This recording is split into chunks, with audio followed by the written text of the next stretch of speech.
The scariest night of my entire life was a close encounter with a later confirmed murderer when I was camping with my boyfriend in the mountains. It ended with us running for our lives down the mountain in the pitch black, clutching knives and a hammer for self-protection. It was the end of 2018, our first getaway together as a couple. We went to the Appalachian Trail in Virginia. We were naive. We thought it would be more romantic to camp out as far off the beaten track as possible. We walked really far into the wilderness and got to a spot where nobody passed us all afternoon. We were making s'mores over the campfire after it had just got dark. It was twilight. All of a sudden, my boyfriend saw a man approaching us slowly. He was creeping up on us. At first, we thought it was a park ranger coming to tell us to put out our campfire. I began to hide the weed, thinking this was our biggest concern. My boyfriend called out to him, "Hey, can I help you?" We thought it was weird that he didn't have any kind of light on him. She didn't have any camping bag, nothing for camping. Why was he out here so far with no camping gear at night, with no light? He sped up after my boyfriend called out and came right at him. He had this strange look in his eyes. The look was absent, blank, and weird. He didn't answer my boyfriend. He just kept walking right at him. Red flags going off at this point. When my boyfriend realized that it wasn't a park ranger, he quickly put his hand in his pocket where he had a concealed knife. He made it clear that he had a weapon. It was only after my boyfriend did this that the guy acknowledged us. He said something weird. "Oh, I was just wondering if y'all were having a party." Remember, we were miles away from a single soul, and it was beginning to get dark when he began to approach us slowly without a flashlight. He had no camping gear with him, just a tiny drawstring bag on his back. After he asked what we were doing, we didn't give him any answers but asked what was going on. He didn't answer. He just looked past my boyfriend towards the site. It was windy, so we had put up a tarp to shield ourselves. This also meant that the guy approaching couldn't see how many people were at our site. He asked, "How many people you got with ya?" He began to circle our site to check us out. He asked again if we had any other people with us, and my boyfriend didn't answer. He carried on circling around our camp. Now bear in mind, we had set up our camp on this crazy steep hill. It was the only spot for miles that was possible to put a camp. However, he told us that he was going to set up camp nearby. He proceeded to walk off in that direction straight up the hill. We knew for a fact he couldn't put a campsite there because of the terrain. Remember, he had no light and no bag with camp gear. Nothing. We were silent. We listened to his footsteps on the leaves as he walked up the hill in the direction completely off the path. He walked for about 30 seconds, and then his footsteps stopped completely. He was just still, silent. We knew he was still there, but we couldn't see him. It was dark. At this point, I was freaking out. I didn't want to seem like a baby in front of my boyfriend. We had to talk about whether we needed to leave. My boyfriend handed me a knife and said, if anything happens to me, I should run. At this point, I knew it wasn't just me freaking out unnecessarily. He said that we needed to get out of there and just to grab essential items. I was scared that he was about to shoot us dead. Later on, when I told my boyfriend this, he said no. This is the type of guy who would probably prefer to stab his victims to death. We began to walk, kind of run down the trail in the pitch black with our lights off for at least a mile. My boyfriend looked back to see him staring at one point. He ran behind me to protect me. This experience stuck with me.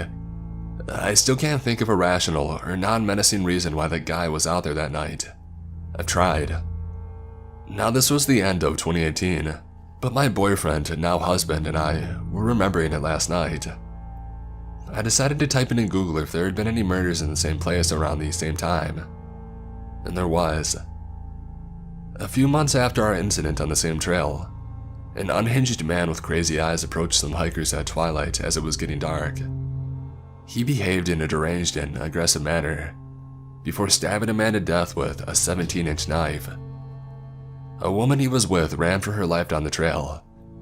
Finally, she raised her hands in surrender, and he began to stab her. Somehow, she managed to get away. The killer carried on wandering the trail and shouted out to other campers to give him a flashlight. They didn't, thank goodness. All of these details are the same as the guy who approached us. Same age, same deranged eyes, same lack of flashlight, same time to approach us, same look, same place. The more articles I read, the more I realize this psychopath had been roaming the trails harassing hikers for a while. A few different people had reported him, not just us. Apparently this erratic and violent psychopath was well known to law enforcement along the Appalachian Trail. His name is James Sovereign Jordan. We got lucky. It could have been us. October 10th, 1999 was just another ordinary Sunday around our house. After the four of us returned from morning services, I helped Erin, my beautiful wife, finish preparing the last few sides for lunch. Just before noon, the children were called to the table and, as usual, a great meal was had. When we were all satisfied, the kids ran off to do their thing and I assisted Erin in cleaning the table. Once I had completed my husbandly duties, I slipped away to the living room to nap for the few hours.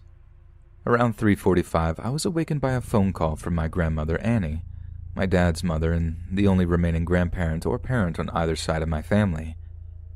She had raised myself and my sister after our parents had passed, and we were all very close. She asked if I knew any young men that needed work as a repair maintenance man. Her last guy had gotten too old to do the work and she needed someone new to help around the house every once in a while. I helped her out as much as I could, but between my long hours at work and driving the girls back and forth to their various school-related commitments, I couldn't be relied on to do as much as she sometimes needed. Although I had no one in mind at that very moment, I told her that I'd put the word out and get back to her the next day. My first stop was to Erin. She had nothing for me. A few calls were made to various friends, but they couldn't think of anyone. However, they promised to get back with if the situation was to change. It was a waiting game now, so I plopped myself back down in the chair and dozed off again. A knock came at the door just as I began to drift off. The interruption annoyed me, and for a second I considered not answering it. I decided to go ahead, if just to stop them from banging on the door. When I opened it, I was met by a smiling young man holding business cards. He asked if I needed him to mow the yard. I declined his offer, but just then, Grandmother Annie's request popped into my mind. He was about to walk away until I caught him and asked him if he could do basic repairs, things like fixing broken garbage disposals. When I asked this, his eyes lit up and he said yes. In fact, he had been a Mr. Fix-It in his last job, but unfortunately, there was not enough work, so he was forced to fall back on lawn mowing to make ends meet. I briefly looked him over and thought about it in my head for a moment. He seemed like a nice, well-mannered kid. He said thank you, which is more than you can say about most people these days. Finally, I told him to give me a card. I might have a steady job for him. He did, and I promised to let him know in the morning. I let him go, and I returned to the house to enjoy my lazy afternoon. The next morning, I called Miss Annie, my family's name for her, to let her know I may have somebody, and I'd be sending him over that morning. When I hung up with her, I called the young man, Mark, and gave him the address. I told him he'd be doing small repairs and maintenance around my grandmother's house. At the end of each week, he was to come over to my place and I'd pay him.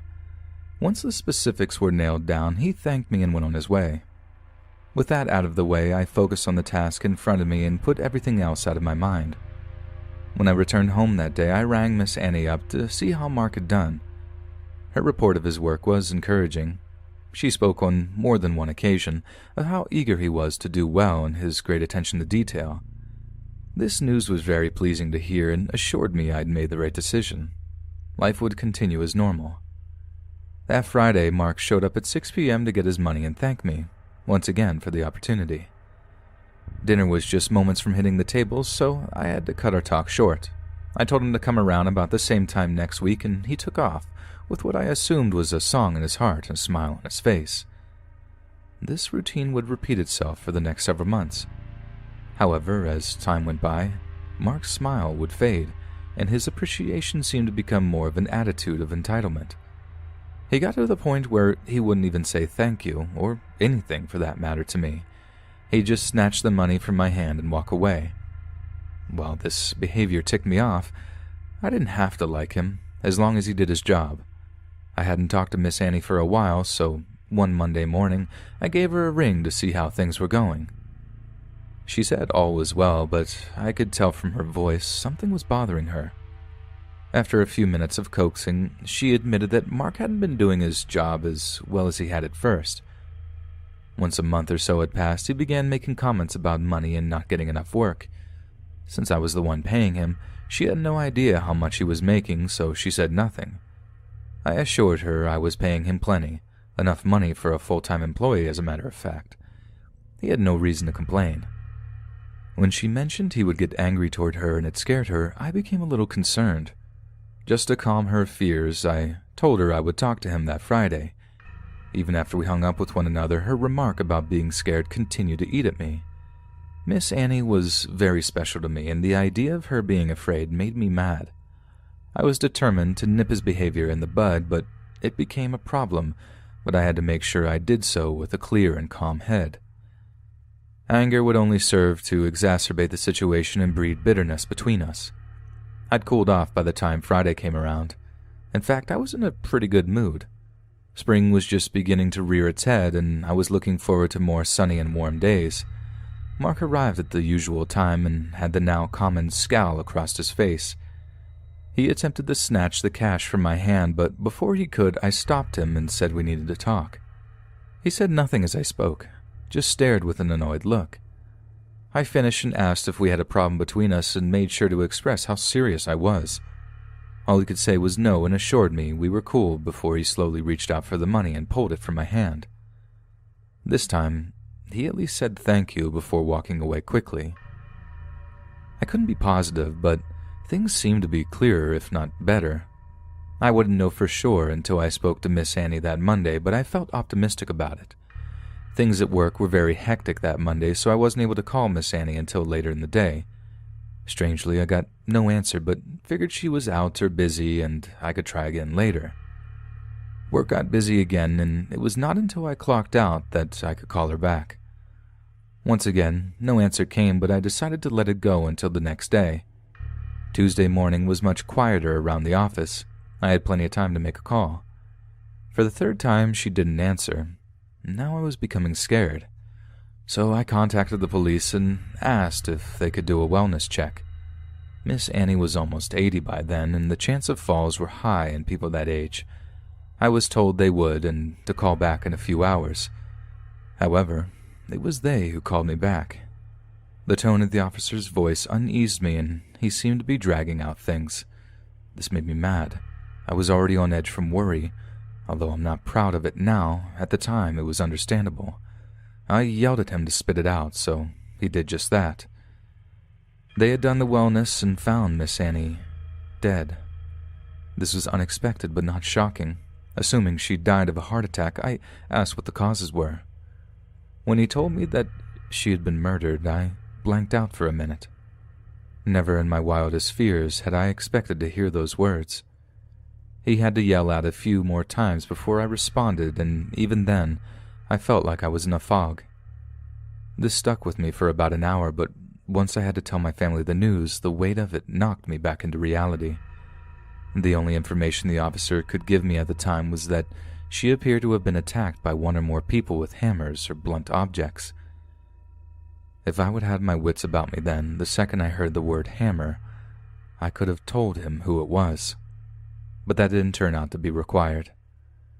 I give the cop credit for being kind with his words, even after I'd screamed at him.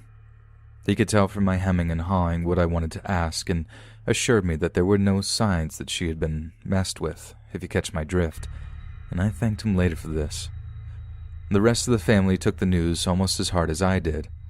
Miss Annie had become like a second mother to my wife, and my kids loved her greatly.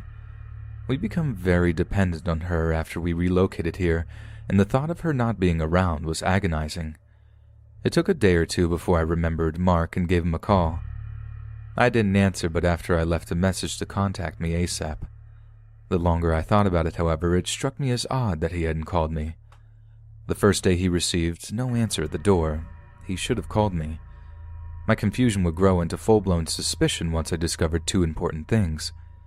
The pathologist determined Miss Annie had died sometime before noon on Monday, and perhaps the more scary of the two, Mark was still unreachable. The results came in that Friday morning, and the cops had been to his home twice and called him every day since I mentioned him to them on Wednesday afternoon. I expected to see him that evening to get his pay, but he never showed. This all but cemented his guilt in my mind. I told the police as much, and over the following weeks, they would come to agree with me. Other than having his fingerprints and blood at the scene, everything pointed to him. All they had to do was get him in a room alone, and hopefully he would confess, but just locating him to do this would be a 5-year struggle. Countless tips were sent in, but none would pan out. Finally, on a rainy and cold morning in January of 2006, an arrest would take place across the country in Arizona that would put the search to an end. The Tucson police would be led on a high-speed chase after attempting to pull a man over for expired plates. At the end of the chase, Marco Javier Robles would be apprehended, and our search would finally be over. Marco was quickly extradited back east, and the trial was soon to begin. What we feared would be a long and drawn-out affair ended within the week.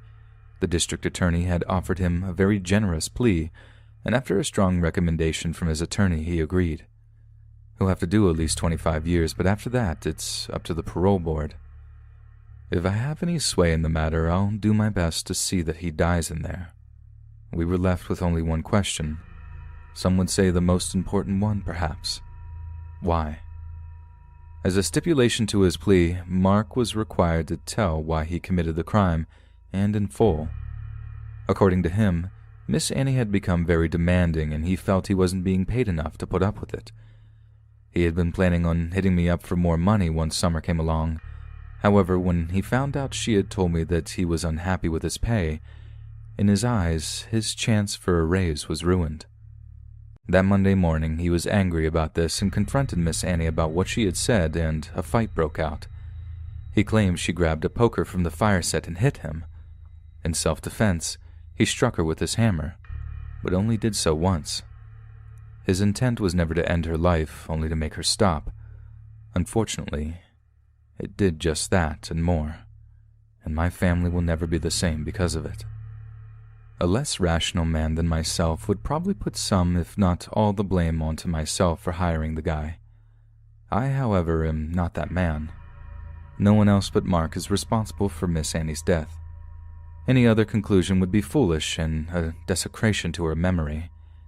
If there is anything I would say I feel guilty about, it would be that my children weren't able to spend as much time with her as I did growing up. A better example of selfless love and kindness never existed, and I savor every memory I have of her. I hope I can live up to her example and teach my children to be half the human being she was.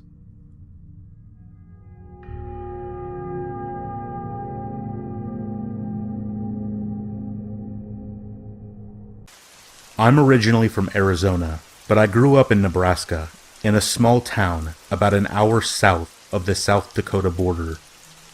My life leading up to my living in Nebraska was riddled with abuse and a lot of childhood trauma. My biological father was abusive, and my mother was absent for part of my childhood.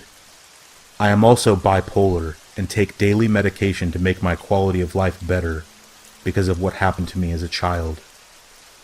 I currently reside in Oklahoma. To start, I never really experienced anything paranormal growing up. That is until my mom's boyfriend, whom she is still with to this day, came into our lives. He was a good man and ran a small hardware store at which my mom also worked. Before meeting him, she was married to an awful man that did terrible things to me, many of which I still go to therapy for to this day. After the divorce, we spent a lot more time at her boyfriend's house. The house was built in the early 1900s, and it was absolutely huge and beautiful. She never told us at first that it used to be an old mortuary. Her boyfriend's father, who moonlighted as a mortician, ran the hardware store in town, which was passed down to his son upon his death. Even after telling my brother and I, my brother being 12 and I 15 at the time, that the house was an old mortuary, it never really bothered us. We spent our summers there swimming and playing PlayStation 3, and genuinely having a good time. Quite honestly, the best summers of my teen years. I enjoyed it. The home was warm and inviting. That is, until you got to the basement. The steps leading down to the basement were steep, about 10 of them before you reached the bottom. The basement had flooded many times before, so there was no carpet, just cold cement. Immediately to the right was a refrigerator, the washer and dryer, and the cubicle shower, which was flush against the wall and was positioned so it was directly behind you when you came down the stairs. If you walked forward, there were 2 couches positioned in an L shape to the right. The longest one pushed against the west wall. To the left were 2 brick pillars that acted as support beams for the house, spaced 5 feet apart with a dirty old blanket hanging between them as a shield. Behind the blanket was a vertical rectangle of a room. One half was a wooden workbench of old tools and trinkets, a random toilet that actually worked, and in the far left corner of the rectangle was a small pile of remnants from when the house was an acting mortuary. There was a bathtub, no longer operational, piles of wood shelving, and a small metal table on wheels. I always felt anxious going into the basement. I never could figure out why, but the atmosphere down there made me feel uneasy. I would sometimes come down to the basement to get a soda from the refrigerator, and I always had the feeling of static across my back, my neck, and my shoulders. It would make my hair stand on end, and I never walked up the stairs like normal people do. I walked backwards, because there was always the feeling of someone right behind you, making your fight or flight response kick in. It was definitely not my favorite place to be. My first encounter happened when I saw a shadow dart across the wall as I came down to get a soda. I knew the shadow wasn't my own, and I even tried to duplicate it, but I couldn't. The shadow passed along the ground level window almost 8 feet up. There's no way it was mine. I left quickly and slammed the door shut behind me, but the main incident that cemented my belief in the paranormal happened when I was 15. I had just gotten back from swimming all day, and I was sunburned and looking forward to rinsing off. But of course, the only shower in the house was, you guessed it, in the basement. I grabbed some clothes and headed down to get it over with. I didn't want to be down there longer than I had to. I grabbed a towel from the wire rack above the washer and dryer, turned on the water, got undressed, and hopped in. The glass in the little shower was tempered, meaning you could see blobs of shapes and colors, but no real definition. I was rinsing off and proceeded to close my eyes and put my head under the stream of water. I moved out of the way, wiped my eyes, and opened them. I froze. Through the glass, I could see someone standing there to the left. My mom was upstairs taking a nap, and my brother was on the second floor playing PlayStation. There would be no reason for either of them to be down there, especially standing still looking at me. I stared at the shape through the glass. That feeling of unease came over me again, but stronger this time. I stood there for a moment, gathering up the courage to open the door. Slowly, I pushed it open, never taking my eyes off of the figure. But when I opened the door, there was nothing. No one was there. I looked around, surveying the area, and when I was satisfied that I was alone, I closed the door, and the figure was gone. I hurriedly finished my shower, threw on a towel, and started to back up the stairs. Every step I took, I could feel the sense of unease growing, like an unseen mass filling the room. This happened many more times over the next few years, but I continued to see the shadow. I did my best to ignore it, but the feeling of unease never wavered. I never showered with either the basement door or the shower door closed again. Water on the floor be damned.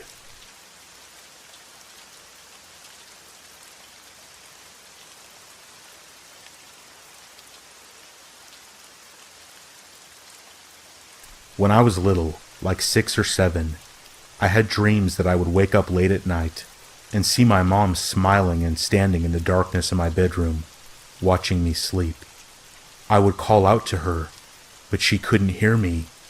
She would just smile and look at me. This was a recurring dream for years, and it was beyond terrifying. When I was about 11, my parents separated, and I went to live with my dad. Although I had told my friends about these dreams, for some reason, I never talked about it with my dad, until this one random night that we were eating dinner. I asked my dad what he thought the dreams meant. He stopped eating and sat there for a minute, and then finally said, "You weren't dreaming, buddy. Your mom has had mental problems her entire life. She loves you very much, but you weren't dreaming. She would go into your room and watch you sleep sometimes." This sent a shiver down my spine, and after a minute or two, we resumed eating. That night, while laying in bed, I realized something. Why did my mom not respond when I called out to her? She would just stand there and smile at me.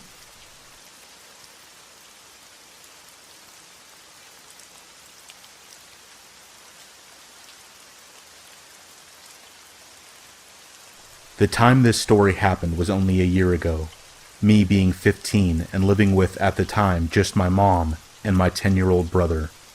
My dad was staying somewhere else for the time being.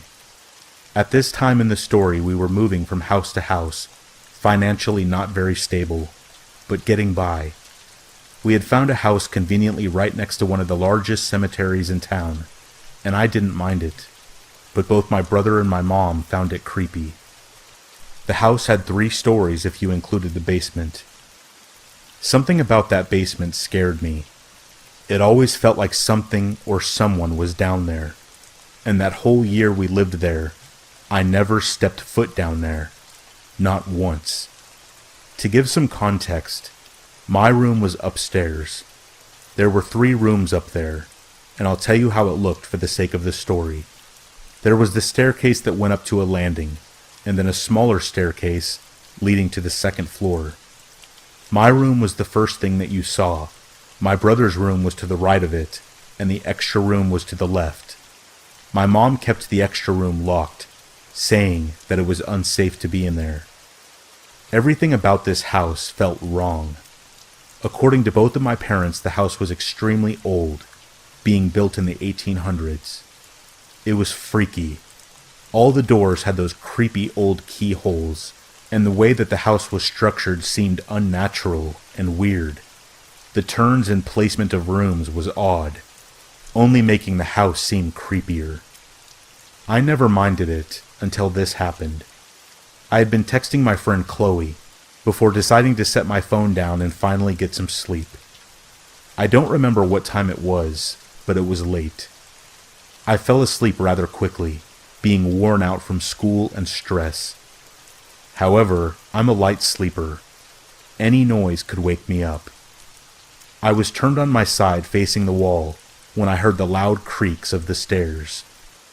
The steps stopped at the landing, creaking ever so slightly, as if someone was rocking on their feet. I ignored it, but it did make my heart race as I heard the steps begin again, stopping at the top of the stairs. It was probably my brother. No big deal. Closing my eyes, I heard my door creak open, and footsteps come into my room, stopping at the edge of my bed. Someone was standing over me, just watching. A bit freaked out, I did a side glance, and out of the corner of my eye, I saw my brother standing over me. and letting out an annoying grunt, I asked, "What do you want?" There was no response. Sighing and closing my eyes, I rolled onto my side. I opened my eyes to look at him again, and my heart stopped. He wasn't there. Standing up, I trudged to his room, but he wasn't there. No one was there. After that, I felt uneasy as I turned to go back to my room, but I froze. That door that was always locked was open. Did he go in there? I remember going in and grabbing my phone, turning on the flashlight and just standing there, staring at my floor. Something felt so wrong. My gut told me that I wasn't alone. There was someone in there with me, and they were not good. Slowly, I went to shine my light into the room to see if my brother was there. There was nothing. At this point, I heard my heart pounding in my ears as I shut the door, quietly going back to my room. I told myself it was my imagination as I laid back in bed and closed my eyes. I fell asleep eventually, silently muttering prayers under my breath to put my mind at ease. I did question my brother the next morning if he had gone upstairs, but he just told me no. Ever since that night, every night I hear footsteps coming from upstairs, and they stop at my door. I began to have nightmares of a very tall man coming up from the basement and to my door, peering his pale face inside to look at me with his unnaturally wide and terrifying smile. Not only that, but the door that my mom kept locked since then would be found wide open almost every morning I woke up. Something was wrong with that house, and I'm just glad we don't live there anymore.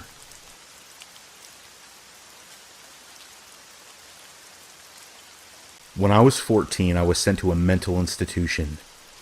Here's why. I don't have any friends, and I kept to myself. I loved to look at pictures of dead people, and to be honest, I still do. My parents struggled with trying to make me act normal, and I have no explanation for you or for them. I didn't like other kids. I didn't like anyone, not even my parents. The only person that I did like was my little brother Harold, who was just like me. He was quiet and he didn't have any friends either. We would play outside and hang out all the time, and everything was great. Until this one night. Harold and I got into an argument, and he told me that he wished he could kill our parents. I wasn't close with our parents, and like I said before, I didn't even like them. But I never felt like hurting them. Harold told me that not only did he want to hurt them, he wanted to cut them open with the pocket knife in the garage. He wanted to take the knife and slit them open. This made me cry. I ran to my parents' room, probably like 2 o'clock in the morning, screaming and crying. Harold followed me and was screaming that I was lying over and over. I screamed and told my parents what Harold said and what he wanted to do. My mom started crying uncontrollably, and my dad started breathing really heavy. Obviously, what I told them was scaring them, and Harold was crying too at this point. The next day, my dad took me to the mental institution. For the longest time, I was in that hospital, angry, not understanding why I had to live there and Harold didn't. It wasn't until 7 years later that I learned why. My dad came to visit me one day, and when I asked about Harold, as I always did, he finally said it. Harold didn't exist. I ran into their room that night, screaming and arguing with myself about how I wanted to kill them, but I didn't want to.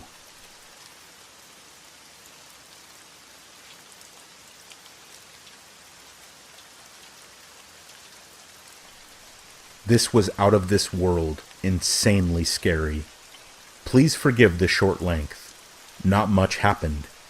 I was 11 years old, living in Boston with my dad. I woke up one night super late for an unknown reason. You know how sometimes you just wake up, Look around your room and then fall back asleep? Yep, that's what happened. I woke up not sure what time, but sometime in the middle of the night. I was looking around the room, and sitting in the darkness of my open closet, I saw a face. A face I had never seen before.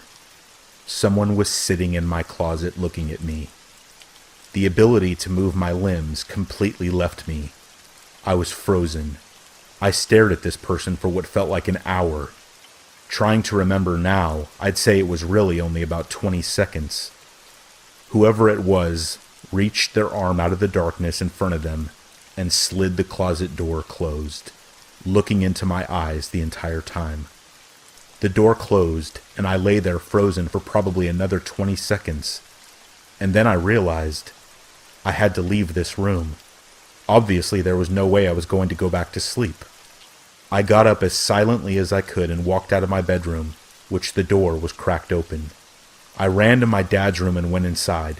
I woke him up, and naturally he was shocked when I told him that someone was in my closet. He told me to stay in his room, and he went to check. The thought of something happening to my dad scared the hell out of me, so I was crying, waiting for him to come back. After a minute or two, he finally came back and told me that no one was there. Cliché ending, I know. I will say this, I do not care if people believe me or not. It really happened. I was not dreaming. When I left my room, whoever it was in the closet left as well. The front door, the back door, and most of our windows were all unlocked. Stupid, I know, but we were ignorant. This happened 6 years ago, and when I try to remember the face, I can't visualize the details, except one thing. One thing I have always been sure of. It was a man, and he was missing teeth. How do I know?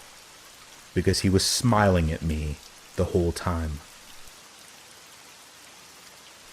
This incident took place around 6 months ago on an overnight trip into the Superstition Mountains, which are about an hour drive east of Phoenix. I'm not going to specify the exact trail because I've been doing this stuff long enough to realize what happens when you say too much. Whether it's a good trail, abandoned mine, ghosts, or whatever it might be, people come flocking, and usually with a lot of trash and loud music. This particular trail I was taking was an 8-mile loop through a canyon, a pretty simple overnight trip. I had planned to go with my friend, but at last minute he canceled, and he left me on my own. So with a packed bag and a car ready to go, I decided to go on my own. Not leaving the house on time and some trouble navigating rough forest roads, I didn't arrive to the trailhead until around 5:45, which for those of you who don't backpack, this is a very big no-no. I had about a 4-mile hike until I arrived at my planned camping spot, and it was getting dark fast. So I figured if I moved quick enough, I could get at least 2 to 3 miles in before I had to find a spot. This strategy left me hiking a very dark trail on my own with about 15 miles of dirt road between me and anyone else. Hiking in the dark by itself is scary, especially for where I was and being on my own. Eventually it got so dark that I could only see where my headlamp was pointing, and that's when I figured I needed to stop and get a camp set up. With only using the headlamp as my light source and trying to move fast, I ended up in a less than ideal spot, but there were some burnt pieces of wood and the remains of a fire circle, so it looked like people had been there before, but it didn't look recent. My first priority was to get a fire going. I scanned the area around me and was able to find some dry wood, and I got the fire going. I got my tarp set up and cracked an open can of chili mac I had brought for myself and was very much looking forward to eating. I was feeling good. My camp was set up and my food was on the fire. The feeling of uneasiness from the hike had almost gone away, but it was still there. The side effect of camping alone in a remote area. To fully understand what happened, I have to explain to you how my camp was set up. The site I had picked was a small clearing surrounded by large pine trees, with the trail about 30 feet to my left. When you're in the woods and have a fire going, the fire casts a circle of light around it, and everything in the edge of that circle and past it are pitch black. I was sitting on the ground near my fire eating my dinner when a small rock, about the size of a marble, was thrown into my camp. I looked in shock as I was positive that I was the only person on this trail that night. I immediately turned my light on and towards the area where I had seen the rock come from, but due to the density of the pines and the brush, I could only see about 10 feet. I spent the next 15 minutes in disbelief as I scanned in the tree line that surrounded me, searching for whoever had thrown the rock, not daring to stray too far from my fire, that in hindsight offered me a false sense of security. After sitting back down and spending the rest of my time on high alert, I was able to convince myself that I had somehow kicked the rock, or it had fallen from a tree or something. I went to sleep that night not expecting the pure terror that was about to unfold. I awoke to the sound of rustling leaves, barely inaudible if you weren't listening for them, but they were there. Still in a sleepy daze, I listened, as the rustling of leaves got harder to hear, as I assumed they were moving away from me.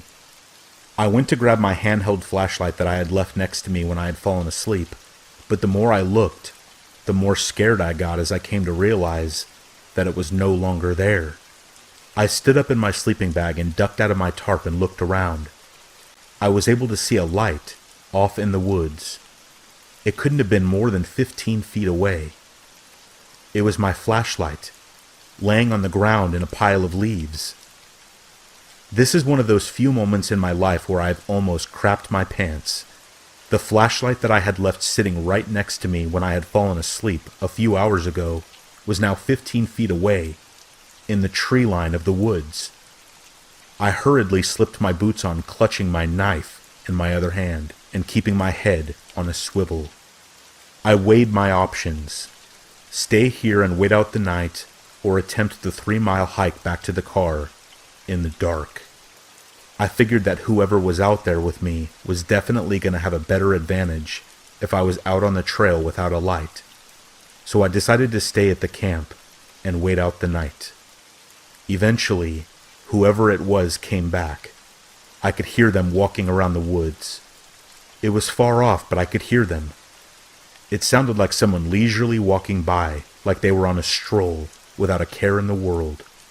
Sometimes they would walk so far away, and I would lose the sound of their steps.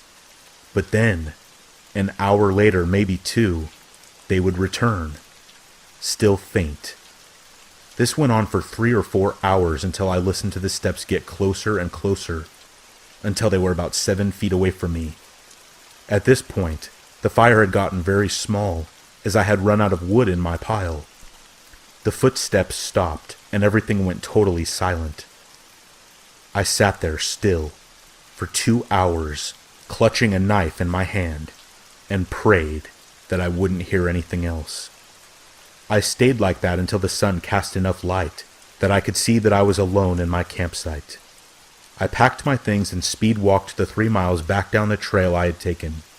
I arrived at the empty dirt road where my car was parked and nearly sprinted to it as I unlocked my Subaru, jumped in, and drove, and didn't stop until I had put at least 20 miles between me and that place. I stopped at a gas station to buy a Red Bull, but mostly just to see or talk to another person. As I exited the store, I was able to read what someone had written in the dust on my back window. Sleep well. A lot of weird things have happened to me on my various adventures through Arizona, but this is the weirdest and the scariest by far. There was somebody seriously deranged in the woods that night. Do yourself a favor and stay as far away from those mountains as you can.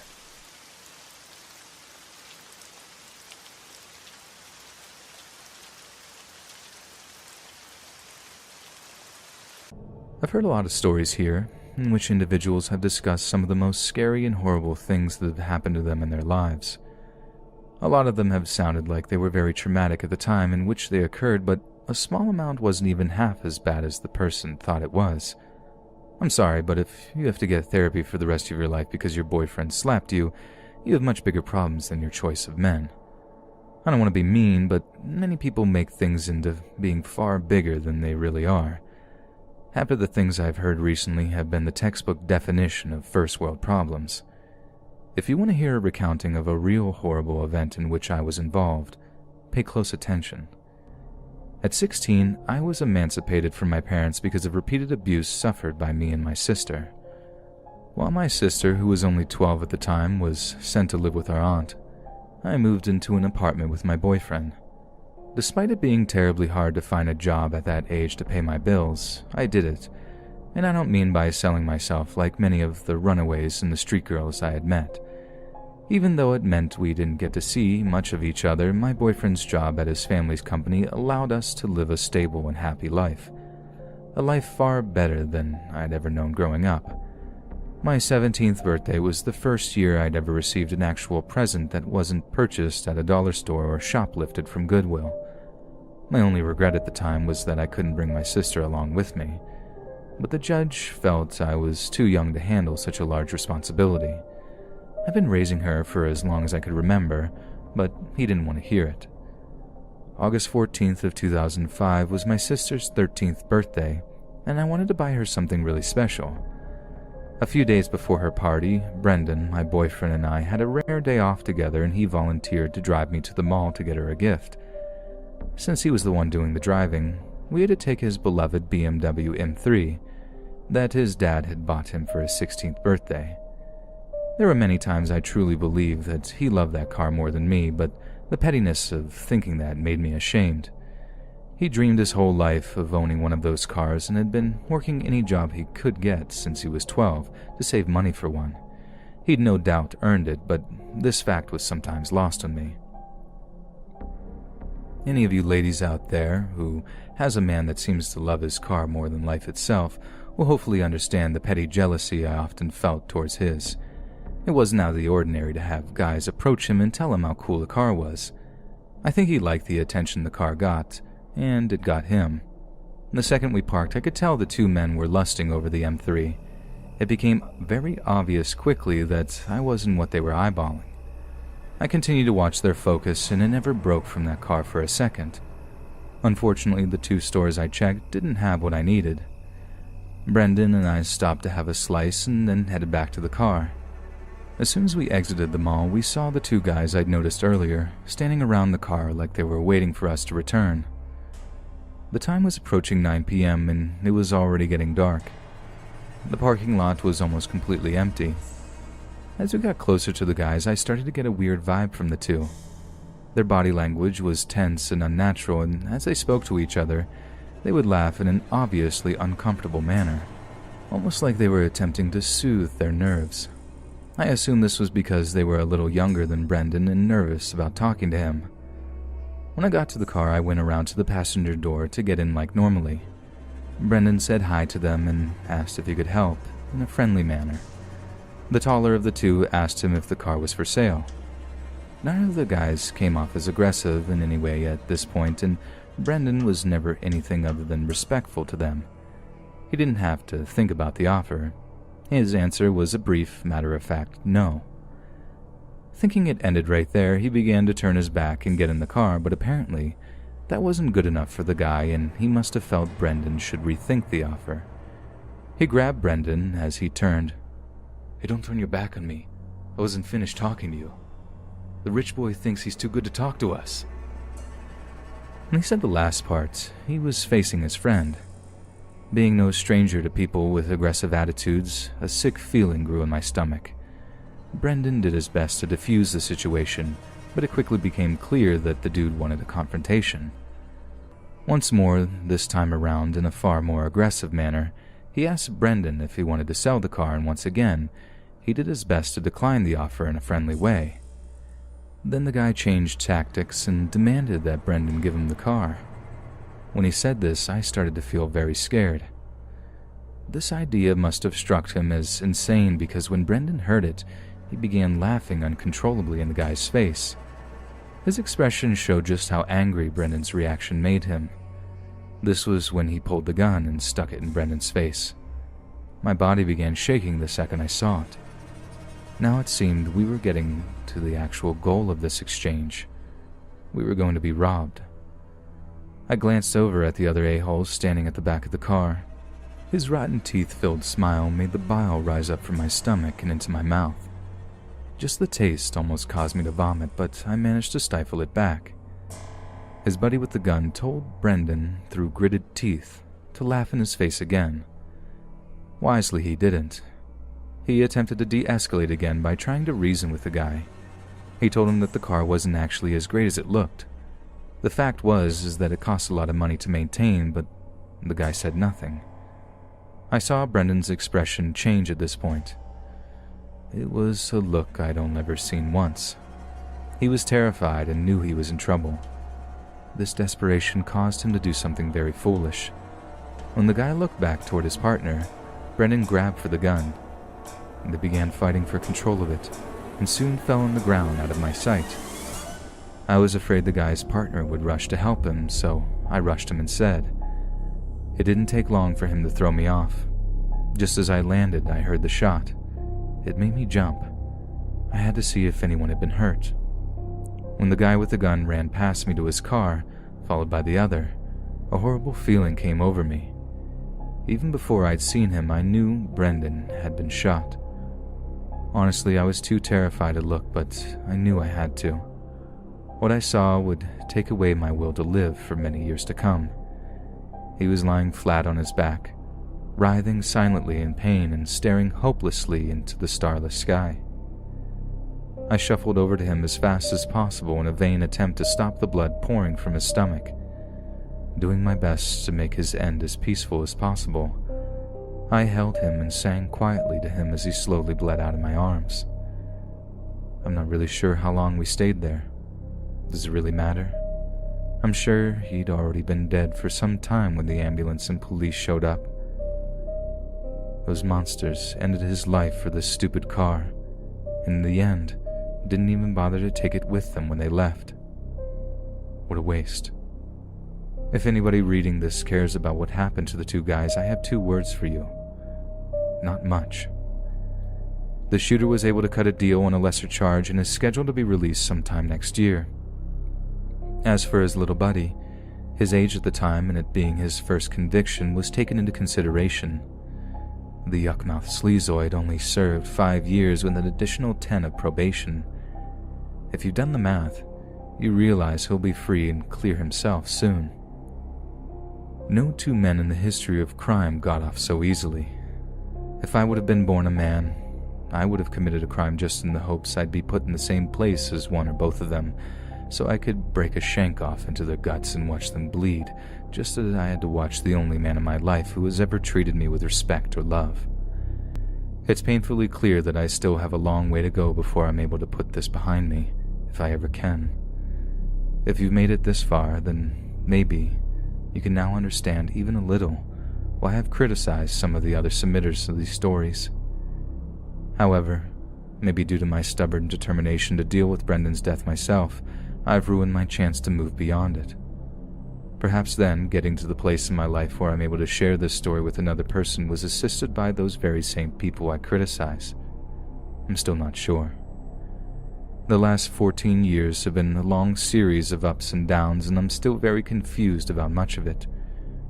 Regardless of my petty sniping, I thank everyone who's had the bravery to publish their terrible times. I'm only here because of you. Hey friends, thanks for listening. Be sure to subscribe and click that notification bell to be alerted of all future narrations. If you got a story, be sure to submit them to my subreddit, r/Let's Read Official, and give and receive feedback from the community, and maybe even hear your story featured on the next video.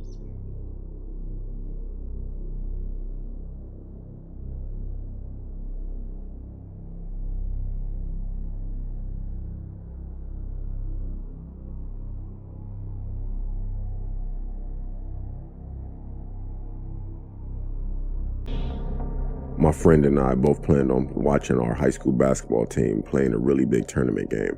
He lived literally less than a mile from the arena where the tournament was being held. We both agreed that 5 o'clock was a good time to go walk over there together as we both didn't have a car. And that was a good time to get good seats as the arena would be packed around 6:30. Around 4 o'clock that day, I was at the shopping center that is about 2 blocks away from his house.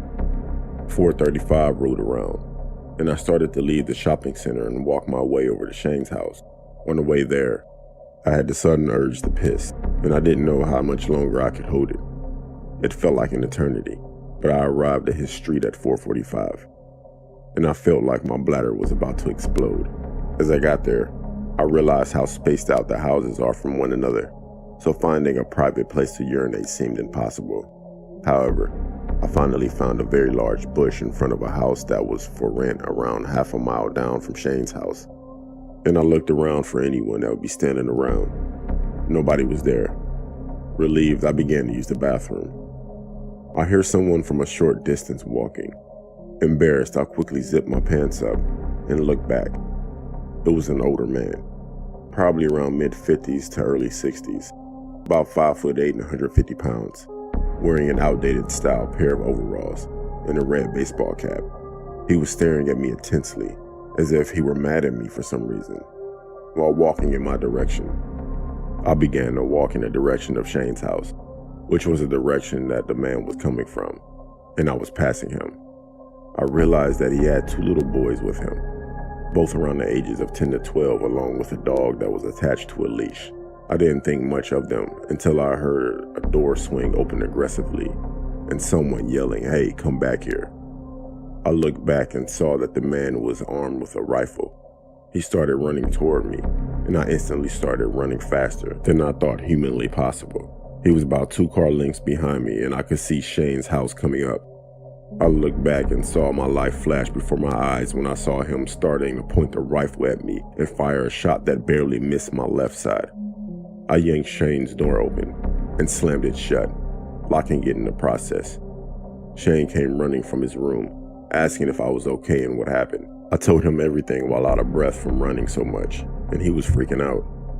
Shane ended up reporting the incident, and when the police came back, they found no one. The man was gone. It turns out the house was up for rent for the past 6 months at the time, and has been vacated since then.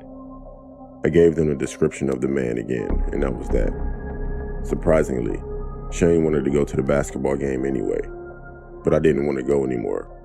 However, I didn't want to just leave him there by himself, so I reluctantly went. Shane and I ended up needing to get a ride, as we both knew it wasn't safe to go outside and walk over there.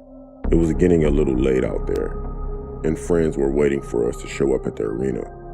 While we were there, I had a hard time enjoying the game, as I couldn't shake off the fact that I could have lost my life back there. And if it wasn't for Shane's front door being unlocked, I probably wouldn't be here.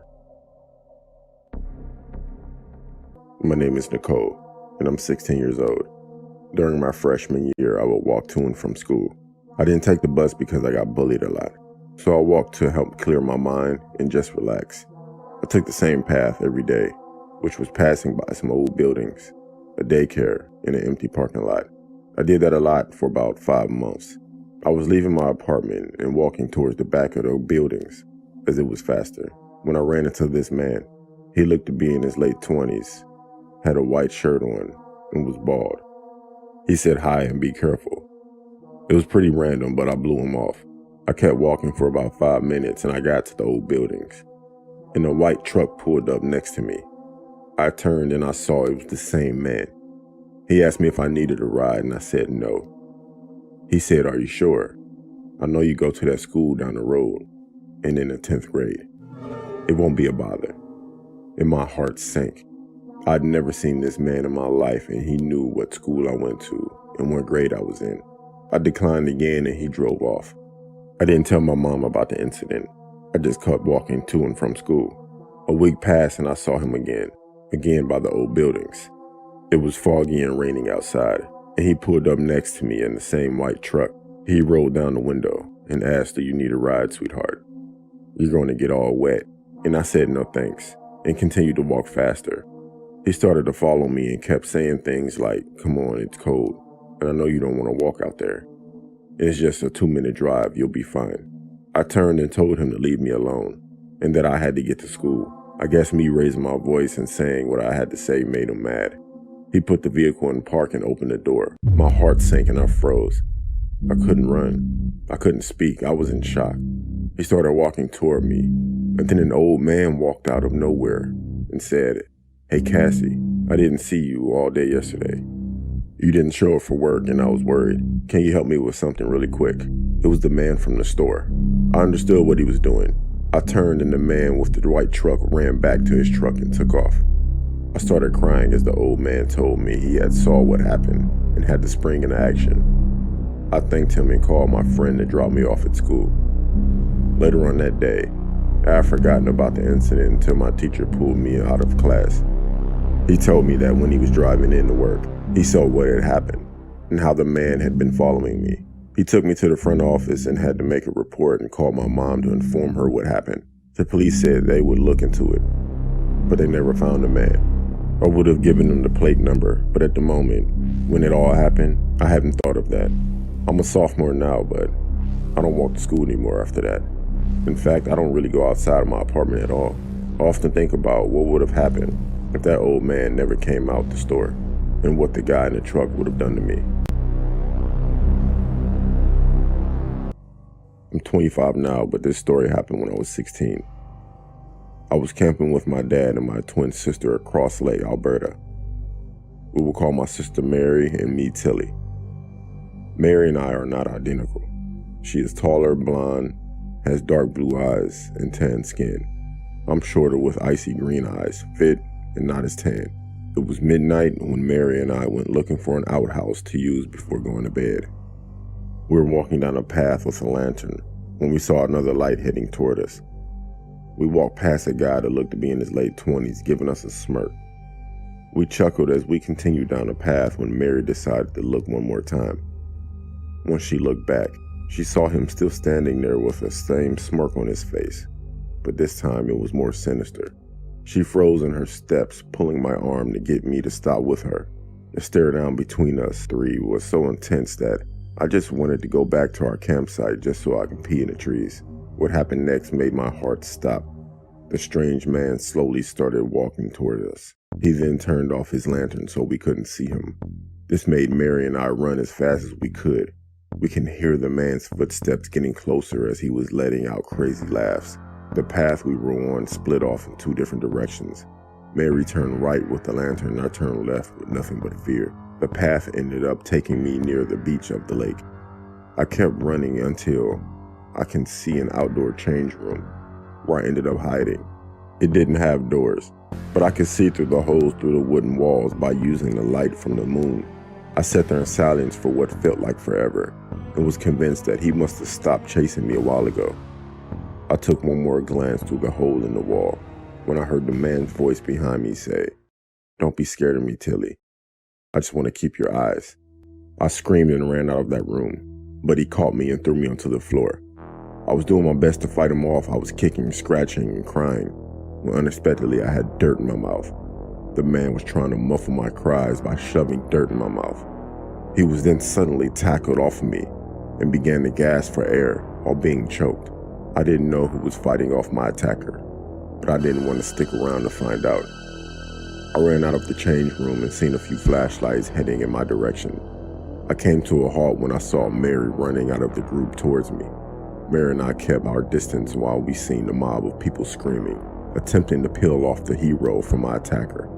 Through all the moving lights, I managed to see my hero, and it ended up being my father. I can't tell you the rage my dad had on his face. His determination to kill my attacker was so strong, a small group of people struggled to stop them from fighting. Finally, the camp security came and detained my attacker until the police arrived. 3 days later, my dad sits me down and tells me the information he got from the officers. It turns out my attacker confessed to stalking me for 2 months, and he wouldn't stop talking about my eyes. He has been known to stalk teen girls, and there has been some reports of him being a peeping Tom. I've never seen or heard anything else about this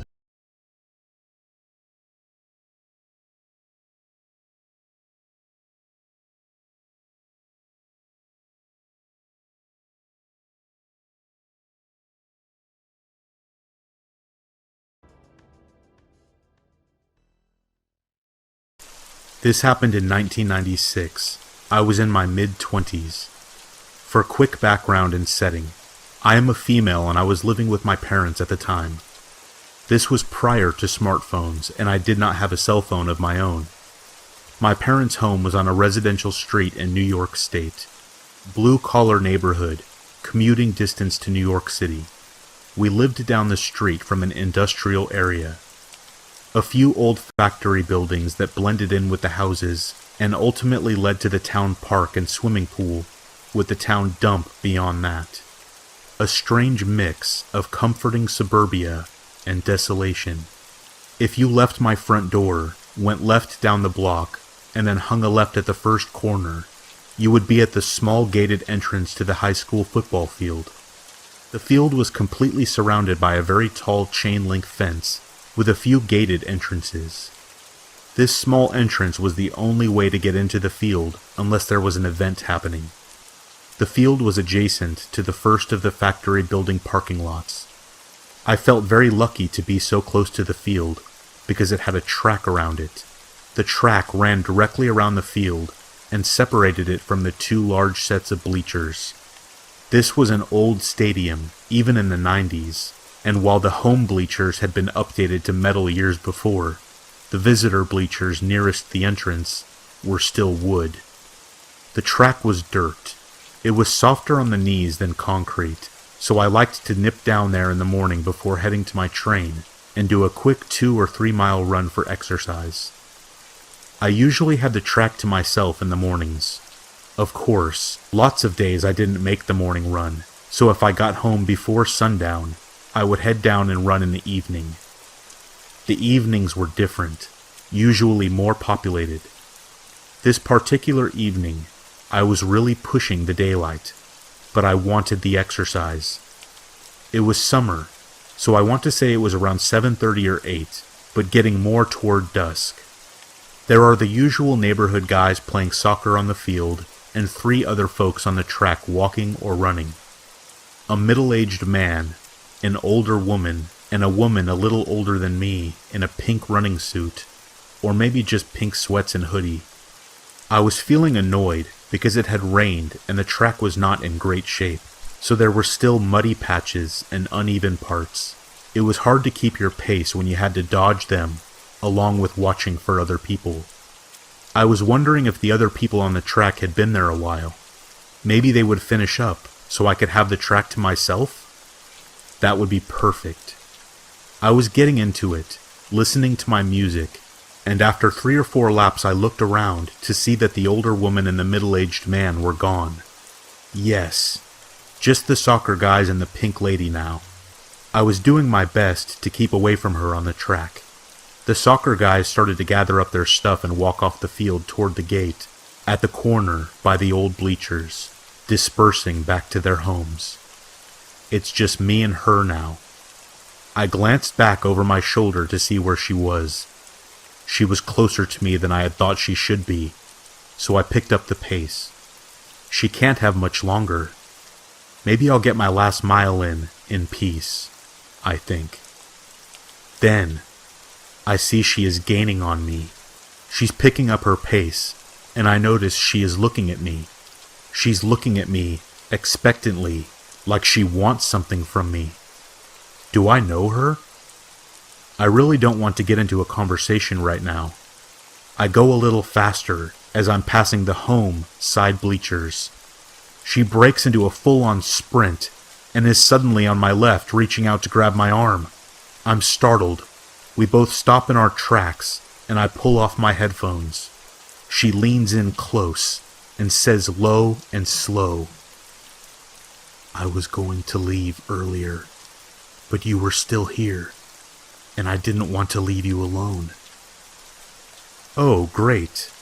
I back up and start to cut her off and tell her that I'm fine, no problem. But then, she says it. "There's a man under the bleachers." At that point, I looked past her across the field, and I see him, sitting under the old wooden bleachers all the way at the back, against the cement wall, kind of blending in. I can make out the grayish hair, beard, and white tank top. He's just sitting there on something. A bucket, maybe? Watching.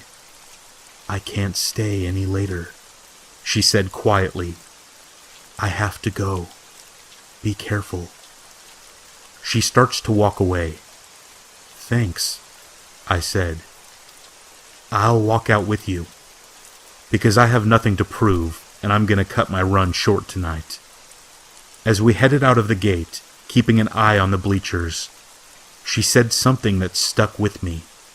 She looked up at the tall fence around the narrow opening and said, "One way in, one way out." She got in her car, we waved, and I headed down the block to my house as she drove off. I told my mom about it, and we decided he may have just been a homeless man sheltering under there. I would still use the track while I lived there, but only if there were other people. I always looked under the bleachers. I never saw the man again, and I never saw the pink lady again either. I did see the soccer guys and the older woman and middle-aged man, and lots of other folks, but not her. When I think back on it, it still freaks me out that I ran past him several times that night and did not notice him. And I wouldn't have noticed him if it wasn't for that nice woman. She purposely stayed with me and made me painfully aware of how often I was running in what amounted to a cage with just one way in and one way out.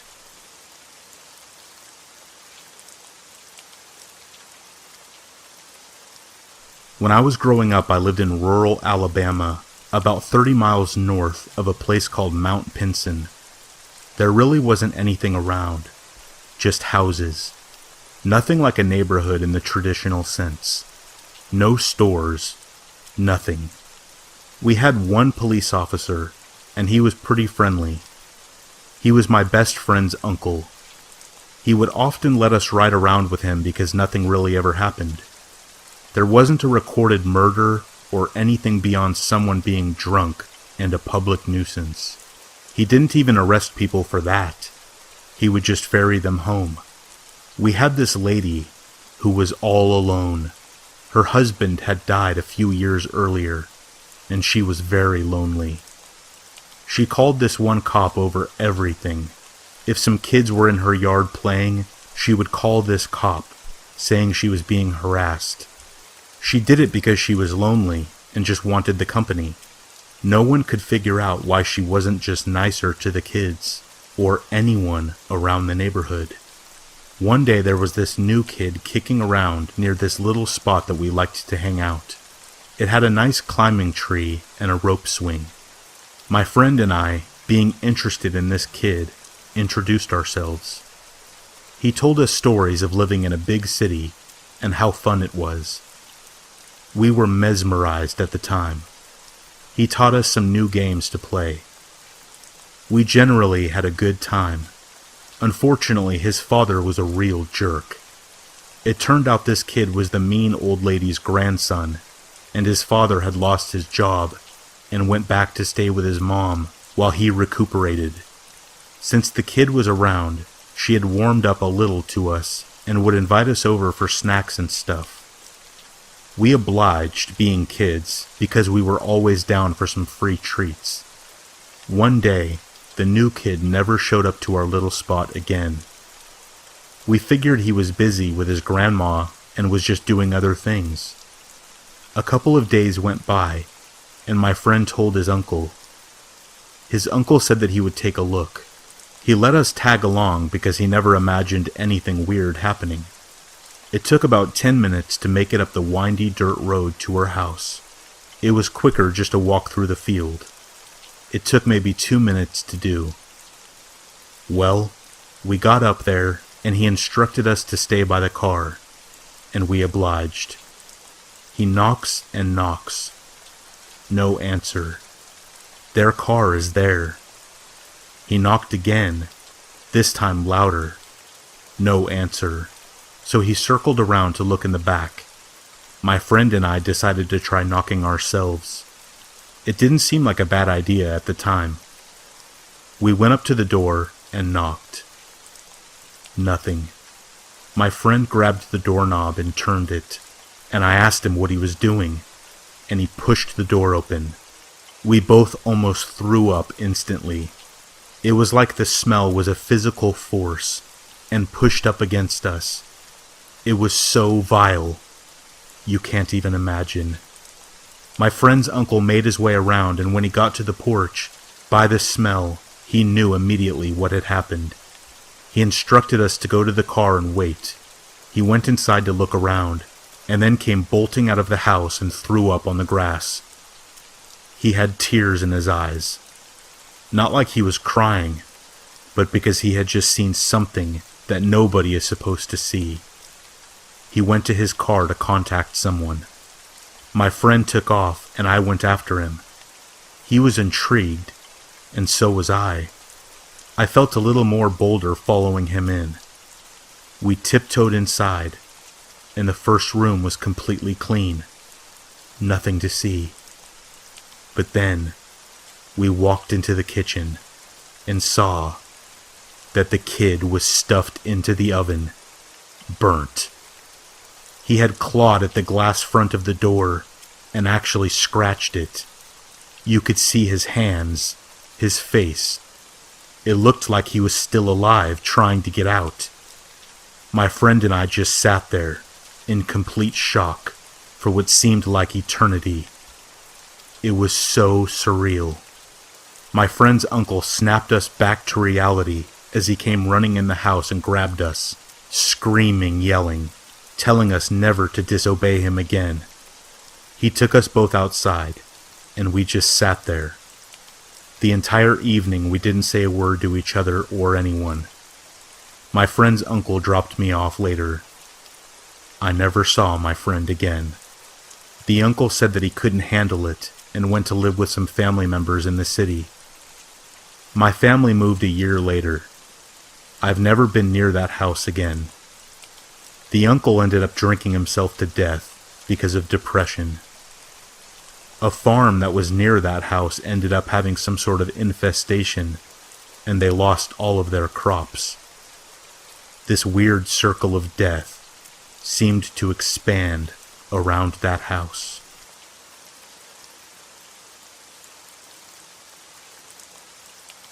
I was 10 years old and being wheeled into the hospital late at night.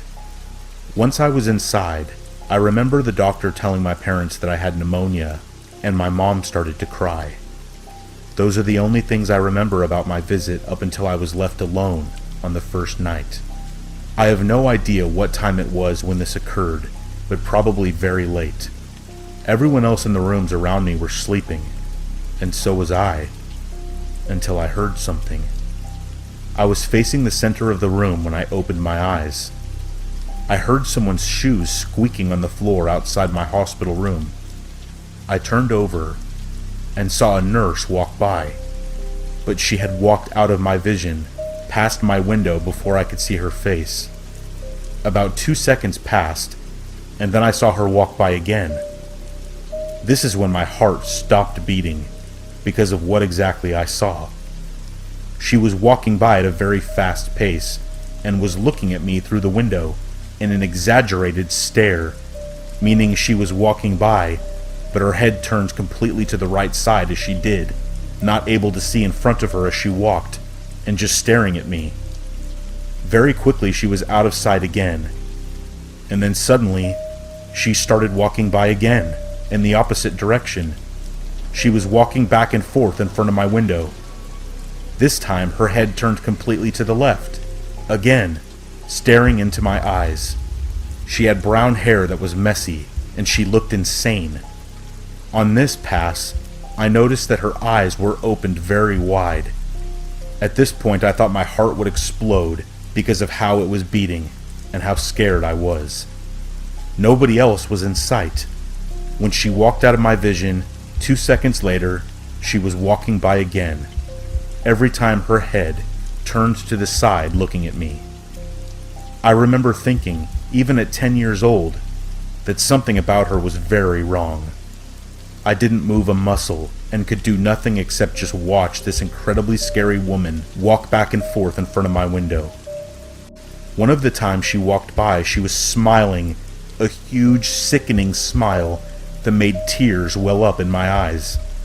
Every time she walked by, she could not see what was in front of her, because the only thing she wanted to see was me, in my bed, through my window. It seemed like several minutes had passed, until finally she did not walk by again. She simply walked by one last time, and then was gone. I sat there in my bed and peered out my window, expecting her to walk by again at any moment. But she didn't. I must have stared out my window for the better part of an hour before my eyes got so heavy that I fell asleep. The next morning I awoke with my dad sitting in my chair next to my bed, reading a book. He smiled when he saw that I was awake, and I told him what I saw before I fell asleep that night. He didn't seem to be scared, or even very alarmed. He asked me if I was sure that it wasn't a dream. I was 100% sure then, and I am 100% sure now. The woman was real, and it happened. She was wearing the same thing as every other nurse that I saw. I was in that hospital for 3 days, and didn't see her again.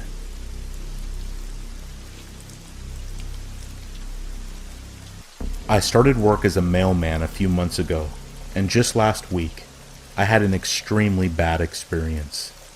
There's this one house, every time I deliver there, I see a person watch me through their window, and I mean every single time. I had always chalked this up to be an elderly person who has nothing better to do, and after a while of it happening, it didn't freak me out as much.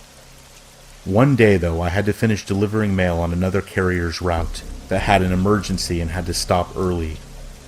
When I was finished with theirs, I had to finish my own. As I made it to this one particular house where the person watched me every day, I saw that they were not there at the window. This made me happy, but also kind of made me nervous for some reason. I dropped the mail into their slot and continued on. I had 3 more houses before I had to return to my truck to grab all the mail for the next street. When I got back to the truck, I saw a weird-looking lady standing under the streetlight behind it. She looked like she was on drugs. She had stains all over her clothing. When she smiled at me, I noticed that she was missing teeth. She then said hello. I said it back and started gathering the mail for the next street. I couldn't see her as I did this, and I felt like she was walking up behind me. I turned around, and she was indeed closer than she was before. Standing in the street, I asked her if she needed something, and she said no. I then said back, "Okay, well, I'm going to continue on. Have a good day." With all the mail ready to go, I closed the back door, made sure it was all locked up, and started walking. I felt relieved to be walking away from this crazy-looking woman. I delivered to about 6 houses when I noticed the woman standing next to a truck in the shadows. She was following me. I'm sure that she thought that I couldn't see her there. I continued on, and after every other house, I saw that she was keeping up and trying to hide, and this was so creepy. There was nobody else around, and I felt like she would attack me at any moment. I delivered the mail to another house, and sure enough, when I walked back to the sidewalk, I could see her standing in a shadow by a big tree across the street. I decided I could not continue my night like this, and walked over to her. She stiffened up when I approached her, and I said, "Why in the hell are you following me?" She didn't respond, and instead made my heart sink as she let out a noise only a crazy person would make. A noise like she was scared of me, but it sounded really odd. She then ran away. She was definitely on some kind of drugs, and the next day when I came to that house where I would always see somebody there watching me through the window, she was there, and I know that it was her. This happened to me about 15 years ago. I lived near the ocean, and I frequented a certain spot on the beach all the time. It was a lonely spot, and not many people ever really showed up there. This one Saturday afternoon, I was laying out in the sand in my spot, relaxing and tanning like I always did. It's not uncommon for me to fall asleep. I did sometimes if the sun wasn't too hot on my skin. This one particular day, I did. I woke up a while later to the sun now setting and realized I had slept for quite a while. I looked to my left and saw a woman sitting near me, in the sand, but not on a towel. She was wearing jean shorts and a bathing suit top, and she had really pretty red hair. At first, I didn't really acknowledge her, but after glancing at her a few times, I noticed that she was just staring out into the ocean and didn't turn to look at me, or anything for that matter. I felt a bit of curiosity and said hello to her. She said hello right back without turning her head to look at me. Right after that, she sprung to her feet and walked away. I thought that was weird, but didn't think anything really of it. About 30 minutes later, I packed up my stuff and left. Nothing seemed out of the ordinary, and I had a great day relaxing at the beach like I always did. Once I was home, I started making myself dinner. I heard my phone ring and walked over to my purse on the counter and pulled it out. It was my mom, and we started talking about the usual things when I noticed a square folded piece of paper sticking out in my purse in the midst of our conversation. My mom continued talking, and I pulled it out and unfolded it, confused, because I was pretty sure I didn't put it there. I literally dropped the phone when I read what was written. It was a note, and it said, "I was going to rob you and stab you in the throat, but you just looked so peaceful." I picked up the phone and told my mom what happened, remembering that girl on the beach. We both nearly passed out.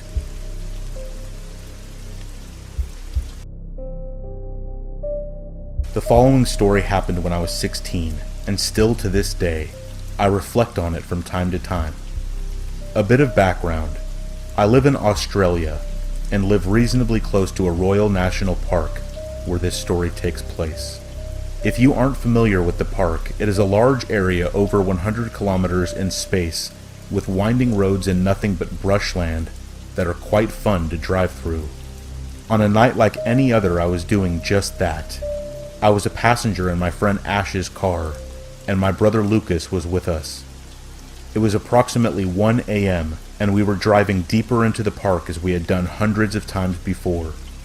As we came quickly around a bend in the route, we were face to face with a girl standing at the edge of the road, close to one of those barriers, as we must be near a cliff. She looked to be in her teens. Her age I couldn't be 100% sure. Though this sounds cliché, I swear she was wearing some kind of white dress and was pale-faced. I am an avid horror movie fan, so I understand how this all sounds. Her immediate appearance wasn't what was concerning to us. We had stopped virtually in the middle of the road, and the car's headlights were shining directly on her. We became uneasy when the girl did not blink, flinch, or move a muscle, despite facing us directly. I remember wondering why she would be out here standing in the pitch black night. I can't remember if my brother or our friend suggested it, but someone said, "Should we go see if she needs help?" In that moment, so many questions were racing through my mind. I think I was the first to speak and said no, firmly. As much as I wanted to help someone, I reasoned with the boys, saying that if she was in trouble and needed help, she would have indicated it by now. I also suggested that it could be some kind of trap used to distract us, and someone could be nearby to attack us if we aided her. After what felt like hours, though really, it was only a minute, we got the hell out of there. We had to drive past her to continue our route, and couldn't do a U-turn or a three-point turn, because the road was too narrow.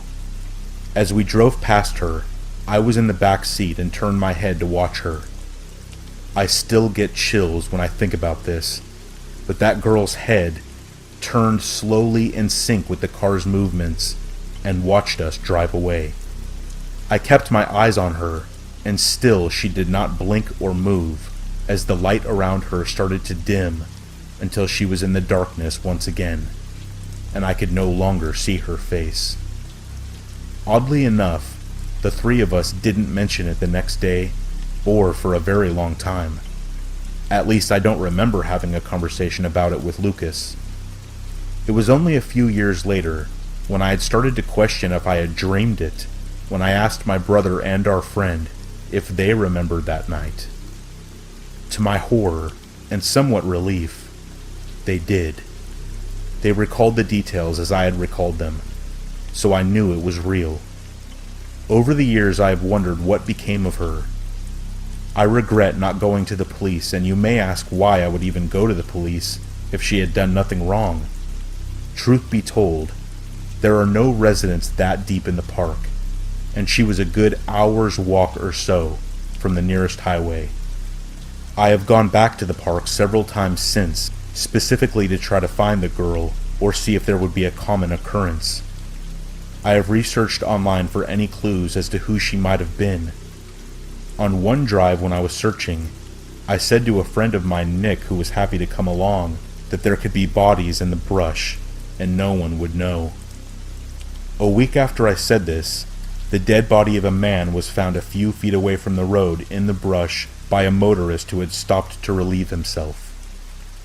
It was in the news, and it makes me wonder how many people are out there in that park.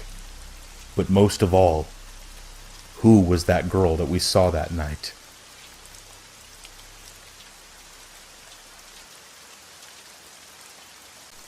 I'm 22 years old, and this happened about 2 years ago when I was still living at my grandparents' house. This was the only scary experience that has ever happened to me, and it was a doozy. My cell phone was on the nightstand next to my bed and started ringing. It was like 3 a.m. To my surprise, the number calling me was the house phone, as in the phone downstairs. I answered, thinking that maybe one of my grandparents had hurt themselves, but when I said hello, I got no response. I again said, "Hello, Grandma, Grandpa," but again, nothing. That's when fear really hit me. I crept down the stairs, and they were really old stairs. They creaked. The whole house was dark, and I'd be lying if I said I wasn't petrified of what I would find. The house phone that called me was in the kitchen, and as I reached the bottom step, I was still holding my cell phone to my ear, and whoever was on the other line was still there. I could hear them breathing lightly. I walked through the living room and into the kitchen, my heart beating out of my chest. I switched on the light, and to my relief, nobody was standing there. But at the same time I realized that they must be somewhere else in the house. Or maybe the phone somehow malfunctioned and called the last number dialed or something? No, it was someone in my house. How did I know? Because suddenly they started laughing through the phone. I could tell it was a woman. It was my grandma. I ran upstairs to my grandparents' room, and it was locked. I could hear my grandma hysterically laughing through the bedroom door and through the phone. Panic hit me. I kicked the door open and immediately saw my grandpa shaking my grandma as she sat on the edge of the bed, holding the phone in her hand and laughing maniacally. I have never in my life seen or heard my grandma laugh like that, but it was horror movie material. She abruptly then stopped as she woke up. Both of my grandparents completely brushed it off and told me to go back to bed. But it was so insanely scary that I almost wanted to scream at them. The next morning was like any other. My grandma made me pancakes, and when I asked her about the sleepwalking or whatever she was doing the night before, she just casually said, "It happens once in a blue moon." I told her what happened exactly, beat by beat, and she responded, "Oh my, that sounds so scary." Yes, Grandma, that's a freaking understatement.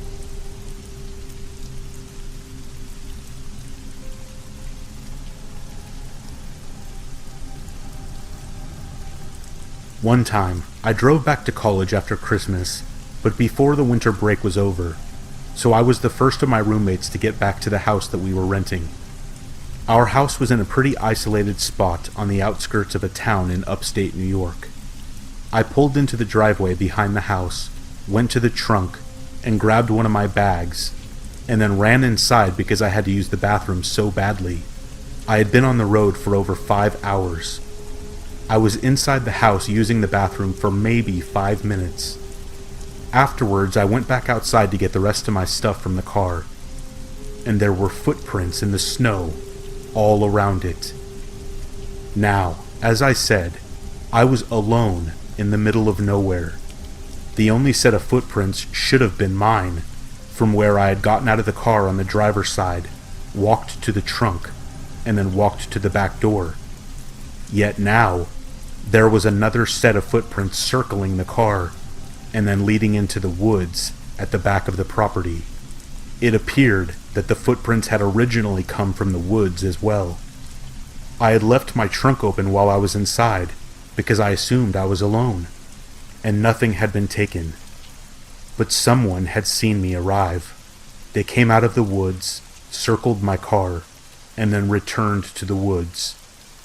I grabbed the rest of my stuff, locked my car, ran into the house, and locked the doors. Last year, the day after 4th of July, I went to my favorite lake to go fishing. Occasionally, I would take friends, but more often than not, I went alone. Unless you're fishing in the dark, nothing creepy really ever happens, and you would never expect something creepy to happen either. I went to a very specific spot on the lake where I have always had good luck catching fish. The sun was out, and it was peaceful. Nobody else in sight. That's what I really love about this lake. It wasn't too popular like some others I have been to. I was listening to an Audible book when suddenly, without hearing him at all, a man floats by in a little rowboat. I looked over at him, and he is stereotypically creepy, smiling at me and didn't say a word. To break the awkward silence, I said, "Hey, I didn't see you there," and then let out a fake little laugh. The man said nothing and just floated by. I brushed it off as he was leaving my immediate vicinity, but was once again taken by surprise when he turned around about 20 yards away and began heading towards me again. He was rowing, so it was gradual, but man, I cannot tell you the creepy feeling that came over me. I thought for sure that he would say something this time, or do something, but he floated by and said nothing once again. I have a short temper, and I got a little pissed off and said, "Do you need something, bro?" He just smiled at me. After that, I had had enough. "Dude, get the hell away from my boat." He stood up and continued his disrespectful stare. After just standing there looking at me like an idiotic psycho, he picked up the small anchor he had on his piece of crap little boat and tossed it behind him into the dark lake. I immediately stood up and started reeling in my line. A few seconds later, I put my pole down and started my motor. I looked at him one more time before I blasted away, and this guy was still smiling. I flipped him off and was gone in seconds. Well, that kinda ruined my mood, and I felt pissed off and creeped out, so I decided to call it a day. I have been to that lake 100 times since, and have never seen that guy again. And I better not either. I might just punch him in the face. I have no idea what his deal was, if he was annoyed that I was fishing in a spot that he liked, or if he was picking a fight. I have no idea. Thinking back on it, though, the whole thing was stupid, and honestly, creepy as hell. About 5 years ago, my mom started dating a guy she met on a dating site. That part is fine. I had recently started dating this woman who would later become my wife, and we had met online. My wife and I never really liked this guy. We didn't think he was mean or anything like that. Just a little creepy. He was quiet.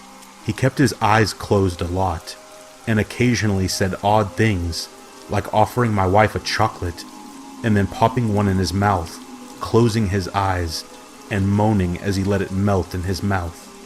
One time my wife and I were visiting my mom, but she got called into work, so we waited at her house. Her boyfriend was over, but he spent the entire several hours just hanging out in her bedroom with the door closed. Just before Christmas, my mom and this guy started having difficulties. My wife and I were visiting her for the holidays, and she dropped all of her problems on us, and we listened carefully and told her our opinions and suggested that she would be better off without him. She already had her mind made up though, and decided to break up with him on Christmas Eve. We spent the night at my mom's and got up early on Christmas morning to visit my dad at his house. We didn't plan to spend the night at my dad's, but we got snowed in, which was actually a nice Christmas surprise. The next day, we left as soon as we could get through the snow, and my wife suggested that we stop by my mom's house on the way so that we could see if she was okay. My wife just had a really bad feeling about my mom's now ex-boyfriend. My mom's car was in the driveway, but that doesn't mean much because she lives close enough to work that she often walks, and it hadn't snowed in her town. She also never locks her door, which drives me crazy, so we let ourselves in. That's when we see blood oozing out of the refrigerator's water dispenser. It had filled up the spill container and was leaking onto the floor and had made a puddle. My wife screamed and I freaked out. I fully expected to see my mom's head in the freezer. I nervously opened the freezer to find a bag of frozen cherries that had been opened, crammed into the freezer so that it fell onto the ice dispenser and melted. I thought my mom was decapitated by her creepy ex-boyfriend.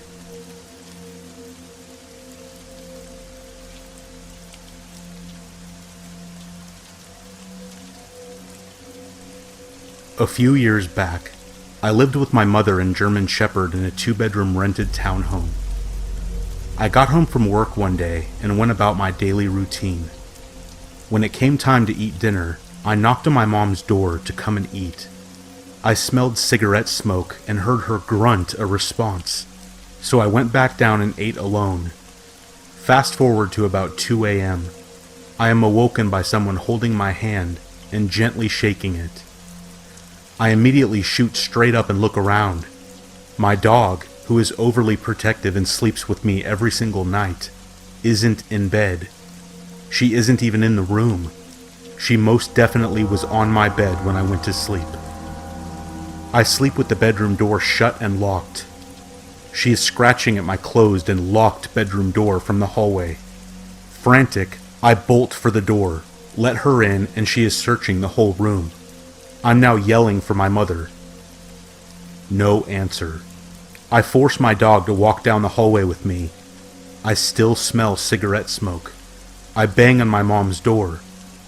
No answer. So I just open it, and she isn't even home. The bed is made, and her TV is off. My dog and I search the entire house, and nothing is out of place. All the doors and windows are still locked. I was freaked out, to say the least. The next day I called my mom and she told me she left early the day before to go visit my sick grandfather. Who was holding my hand that night? Your guess is as good as mine.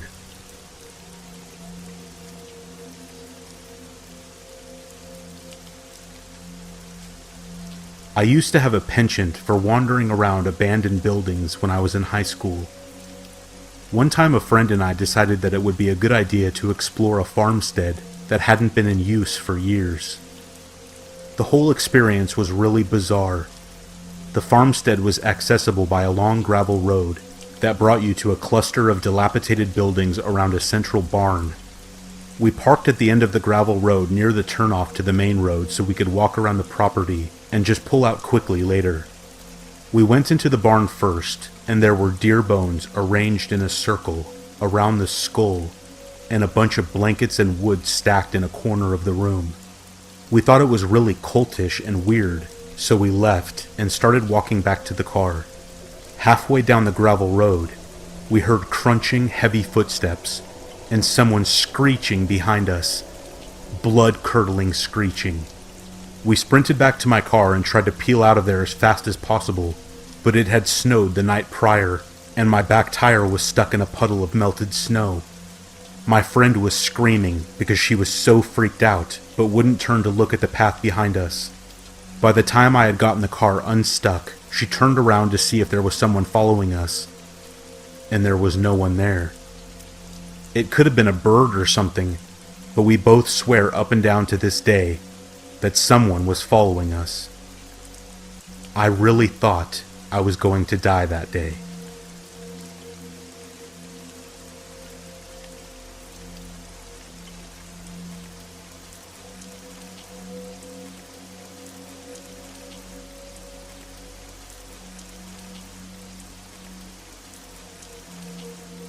To provide context, I'm a registered nurse in a small to mid-sized rural emergency department. I've been doing this job for about 4 years, and one of the biggest problems we've had in my time here has been the prevalence of drug abuse and mental illness. I don't live in a tiny rinky-dink town, nor do I live in a huge metropolitan area, but imagine more of a middle ground city and otherwise a highly rural area of farmlands and aforementioned rinky-dink towns. Given the size of my city, we deal with a lot of substance abuse and subsequent mental illness. The majority of cases we see are meth-induced. This is the PSA in my story where I say, please, for the love of God, for your own sake and the people you love, do not do meth under any circumstances. It will absolutely and irreparably mess your life up in so many ways. One thing that many people don't realize is that hard drug use can lead to mental illness. A lot of the times, however, it's a chicken and egg scenario regarding whether the person had mental illness prior to the drug use or whether it was the cause. On this night, one of our local EMS crews was called for a person having a drug-induced psychosis. He was brought into our psychiatric holding area, being escorted by both the EMS crew and our local police officers. One glance at this guy and I could tell he was legitimately having a psychosis. He was in his mid-40s to mid-50s, had unkempt gray hair, unshaven, tattered and dirty clothes. Imagine a movie's portrayal of the crazy homeless man archetype and he fit the profile well. In typical psychosis fashion, he was extremely paranoid and was verbally hostile towards staff in fear of what he was perceiving as a threat against his life. Everyone was patient with him and we were trying to de-escalate him without having to physically restrain him for his and our safety. But it was becoming apparent that we wouldn't be able to simply calm him down verbally. I talked to the doctor and we agreed to give him a shot of an antipsychotic. I drew it up into a syringe and headed back to the psych area. I entered the room and there were still a lot of people in there with him. We had a couple of our ER staff, at least one of our hospital security, and at least 3 or 4 police officers just trying to keep this guy together. Admittedly, he was doing slightly better than when I had left him a few minutes ago. The shouting was at a minimum now, and it looked like all he needed was the shot to help him relax. I approached him with the syringe and told him I would be giving him a shot, and obviously, he became paranoid because, again, he was perceiving us as trying to harm him. After a little more calming him down, I prepared to give him the shot in his right shoulder. I lifted up his t-shirt sleeve, cleaned the site, and grabbed the muscle while he was talking to one of the police officers. I told him that I was going to stick him and gave him the customary 1, 2, 3 countdown as I stuck the needle into his shoulder. A quick explanation of my shot-giving technique is necessary before moving ahead. When I give a shot, I hold the syringe by the barrel like you would hold a dart before throwing it, between my thumb and index finger with the needle pointing towards the patient, obviously. After the needle is in, I make a split-second move where I rotate my hand so that the barrel of the syringe is between my index and middle fingers, much like you would hold a cigarette. From there, my thumb is free to push the plunger and administer the medication. Anyway, shortly after I stick the needle in this guy, he apparently forgot that I would be sticking him despite my warning not seconds before. He proceeded to freak out at the worst possible time. He turned to look at his arm, clearly alarmed by the syringe poking out of him. At this point, I was getting ready to switch my grip on the syringe from the dart grip to the cigarette grip, but his reaction to getting stuck caused him to pull away from me just as my grip was changing. He leaned to his left and the syringe stayed in his arm as he moved away. From there, he pulled the syringe and still attached needle from his arm with his left hand, raised it, and went after me with it as a weapon. The officers reacted by this point and start to go for the guy to stop him. I heard one of them shout needle, which I assume was the police way of calling out the weapon present in the room. As they're subduing him, his momentum continued towards me. Still shocked, I tried my best to get out of the way, but still felt an impact as something hit my left thigh. The syringe and needle fell to the floor and I saw that the needle was bent. By now, almost everyone in the room was on the patient, who was now screaming at the top of his lungs as staff worked to restrain him to the bed. I reached for the needle and syringe simply to get it out of the way for everyone else and to make sure that everyone had everything they needed during the restraint. At this point, I began to realize exactly what had happened and that I had been attacked. Oh God, please don't tell me that needle hit me. I was terrified thinking of what diseases and nasty shit this guy potentially had that I was exposed to. While contemplating my future life with HIV and hepatitis, I stepped into the bathroom to inspect the damage to my leg. I was so relieved when I found my leg was unscathed. The only explanation I can think of is that somehow the needle hit the pack of gum that was in my left pocket at the time. Wrigley, if you ever need a spokesperson, please have your people get in contact with my people. After the situation had resolved, one of the police officers approached me and asked if I wanted to press charges against the guy. I initially said no because I felt sorry for the guy. He had psychiatric problems, he can't control what he's doing. As that shift progressed, however, my feelings began to change. Why should I protect this guy because he was methed out of his mind and attacked me? Why should I let this guy get away with giving me anxiety and making me feel uneasy for the rest of my career with psych patients? I later called the officer back and pressed charges against the patient. As of about 2 years ago, nothing has come of the charges because the patient wasn't in his right mind. Again, please, for everyone's sake, don't do meth. This next story is from the same person, so consider it a continuation. After a couple of years of career development, I found myself in a leadership role in the ER. I had been given the title of night shift charge nurse over my department and my confidence was high. I finally had the opportunity to show everyone my leadership skills and how well I could run the department. I truly thought I could make a difference. On this night, one of our ambulances got called for a car versus semi collision. The patient was the driver of the car and was in his 30s or 40s.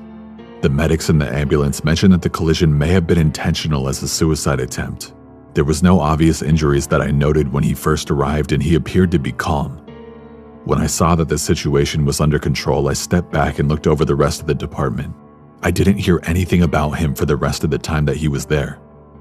I don't remember why, but he was going to be admitted to the hospital. So the nurse called report to the floor and we arranged for transport to his room upstairs. Because he could have possibly attempted suicide, he was placed in a 1-to-1 watch while he was in the ER, so the tech that was doing the watch was going to take him upstairs. Additionally, because he was a 1-to-1 watch, they needed to be escorted by a security guard. According to the tech, he had been asleep for quite some time prior to his transport. The security guard arrived and the tech woke the patient up for the transport. Once he woke up, all hell broke loose. He immediately got up from the bed and began talking nonsense, eventually escalating to yelling nonsense.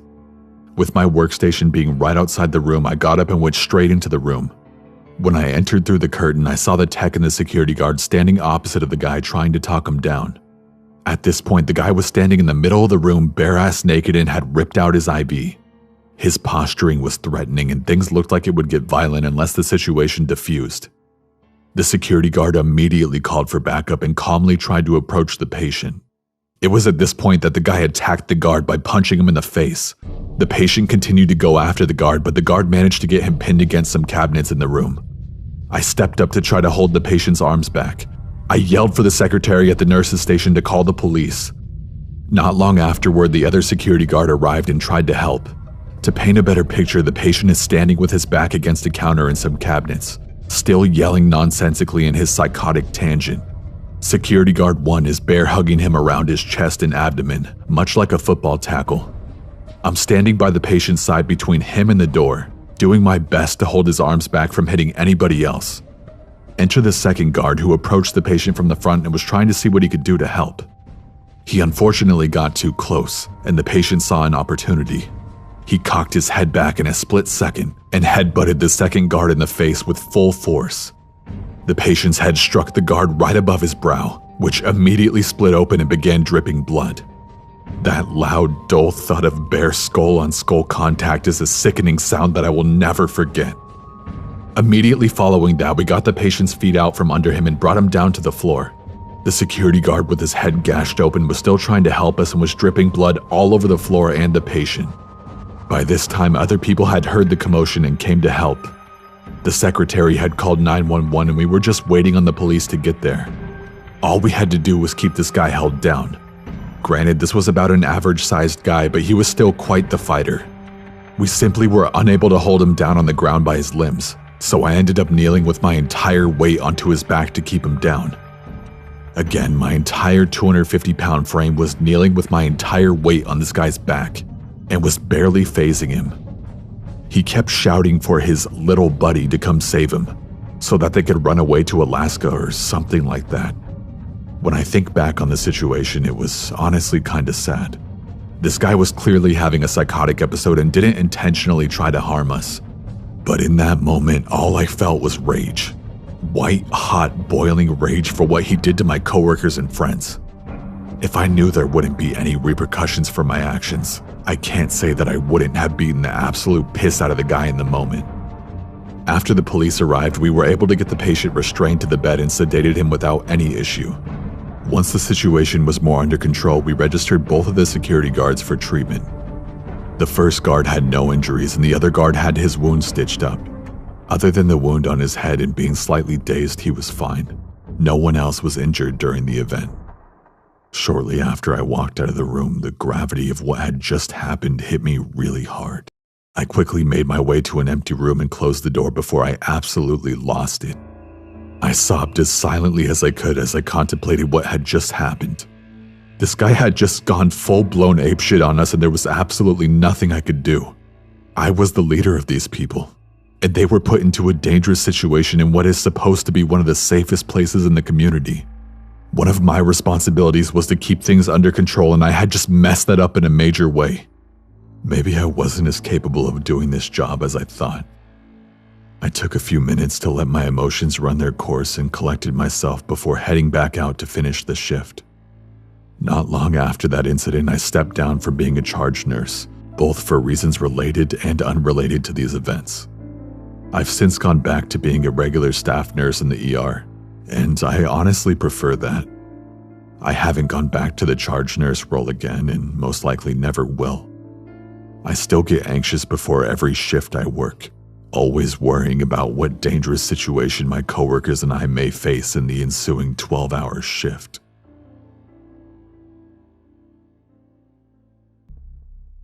I'm a night shift nurse who has been working at a veterans hospital for the past 3 years. My unit is located at the basement of the hospital. I chose to do 12-hour night shifts because it was quiet and relaxing for the most part before the rush begins in the morning after we leave. Last night, I was sitting at the nurse's station at 12:30 a.m. catching up on The Walking Dead, and I had the urge to use the restroom. I go into the restroom, do my business, and everything seemed completely normal. This restroom is a unisex restroom, so the entire staff uses it. As I process to head to the sink to wash my hands and kind of stare at my face in the mirror to see if I look tired enough yet, I hear a slow sliding sound coming from one of the ceiling tiles above. It moves open, exposing the roofing, and just sits there. Now, I'm not the bravest person in the world, but since my curiosity hasn't killed me yet, I decided to hide behind the wall that divided the main sink from the stalls and just wait quietly to see what was going on up there. In the midst of this silence, a man's legs began creeping out from the roof opening. This is when I knew I had to officially run. I was practically shitting bricks at this point. He drops into the restroom as I'm flinging the door open and screaming bloody murder into the hallway of sleeping patients. He grabs the back of my scrubs and we both fall to the floor. My coworkers, who most definitely got startled as hell, ran to my rescue. They separated us, thank God. However, I had a faint scratch on my right cheek. He had a pair of wound care scissors in his hand. Security was called as my male coworkers detained him. I was in a state of hysteria and was ready to go home in the middle of the shift. It turned out the young man was a newly admitted psych patient who was trying to escape from the upper hospital floors. Apparently, his family forcefully brought him to the emergency room, and they were waiting for him to get cleared to go to psych. No one is completely sure how he could get away and end up in the restroom ceiling. The freaking restroom ceiling. Currently, my nursing supervisor and I have decided to switch me to work morning shifts now, but on a different unit. Unfortunately, after this event, now I really know what authentic fear feels like.